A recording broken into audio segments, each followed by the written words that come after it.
नमस्कार। हमारे YouTube channel हमारी परंपरा में आप सभी का स्वागत है। आज का हमारा शीर्षक है संत रविदास जी।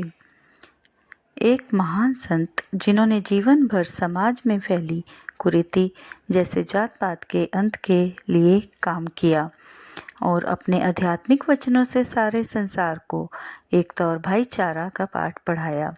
ऐसे संत रविदास जी की आज 644वीं जन्म जयंती पर उन्हें शत शत नमन और श्रद्धा सुमन।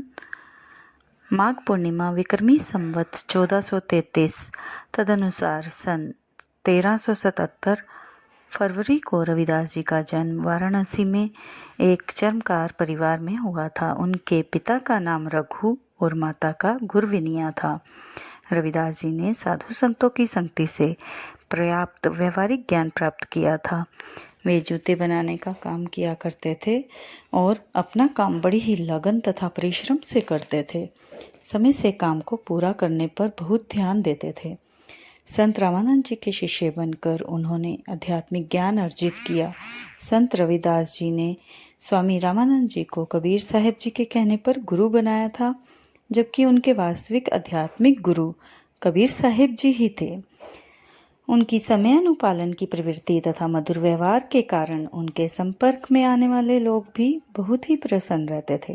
प्रारंभ से ही रविदास जी बहुत परोपकारी तथा दयालु थे। साधु संतों की सहायता करने में उनको विशेष आनंद मिलता था। वे उन्हें प्रायः मूल्य लिए बिना ही जूते भेंट कर देते थे। उनके इसी स्वभाव के कारण उनके माता पिता उनसे अप्रसन्न रहते थे और उन्होंने रविदास जी को उनकी पत्नी के साथ घर से निकाल दिया।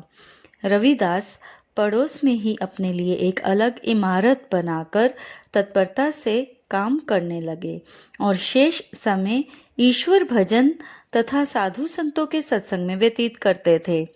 रविदास जी की अनुपम महिमा को देखकर कई राजा और रानियां इनकी शरण में आकर भक्ति मार्ग से जुड़ गए। उनके जीवन की छोटी छोटी घटनाओं से समय तथा वचन के पालन संबंधी उनके गुणों का पता चलता है। एक बार एक पर्व के अवसर पर पड़ोस के लोग गंगा स्नान के लिए जा रहे थे। रविदास जी के शिष्यों में से एक ने उनसे भी चलने का आग्रह किया तो वे बोले, गंगा स्नान के लिए मैं अवश्य चलता, किंतु गंगा स्नान के लिए जाने पर मन तो यहाँ लगा रहेगा तो पुण्य कैसे प्राप्त होगा। मन जो काम करने के लिए अंतःकरण से तैयार हो वही काम करना उचित है। मन सही है तो इसे कठोते के जल में ही गंगा स्नान का पुण्य प्राप्त हो सकता है। कहा जाता है कि इस प्रकार के व्यवहार के बाद से ही कहावत प्रचलित हो गई कि मन चंगा तो कटौती में गंगा।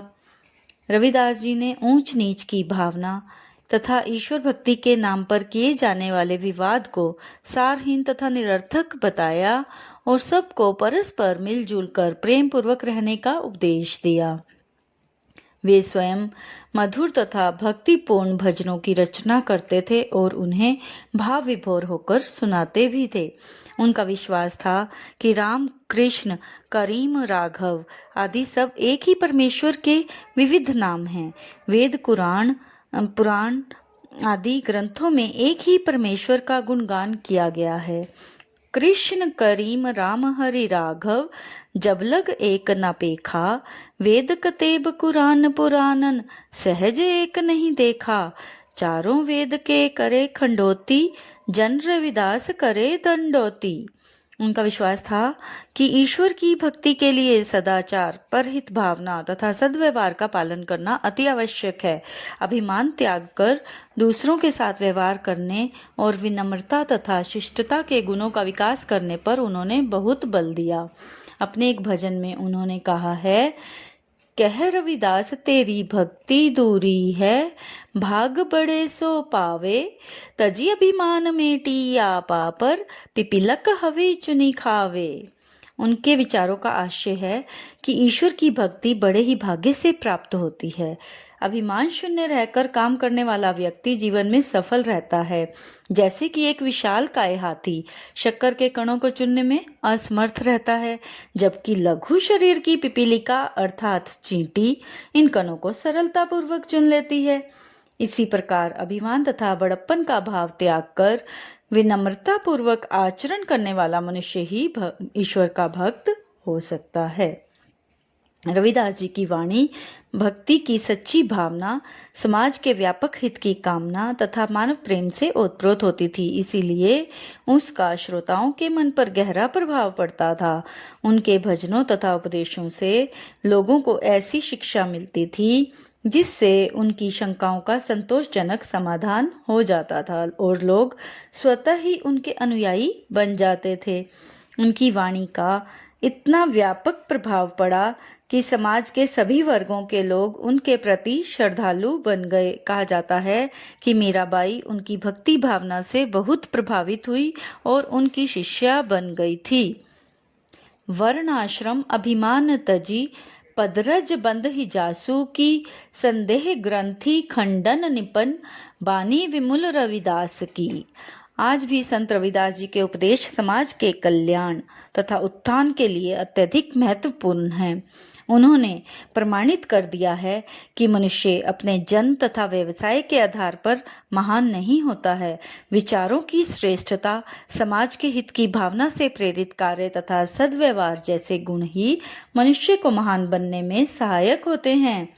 इन्हीं गुणों के कारण संत रविदास जी को अपने समय के समाज में अत्यधिक सम्मान मिला और इसी कारण आज भी लोग इन्हें श्रद्धापूर्वक स्मरण करते हैं। 143 वर्ष की आयु में 1520 ईस्वी को रविदास जी की यह लोक लीला समाप्त हुई थी। रविदास जी के 40 पद गुरु ग्रंथ साहिब में मिलते हैं, जिनका संपादन गुरु अर्जुन देव जी ने 16वीं सदी में किया था। ऐसे महान संत को हमारा शत शत नमन।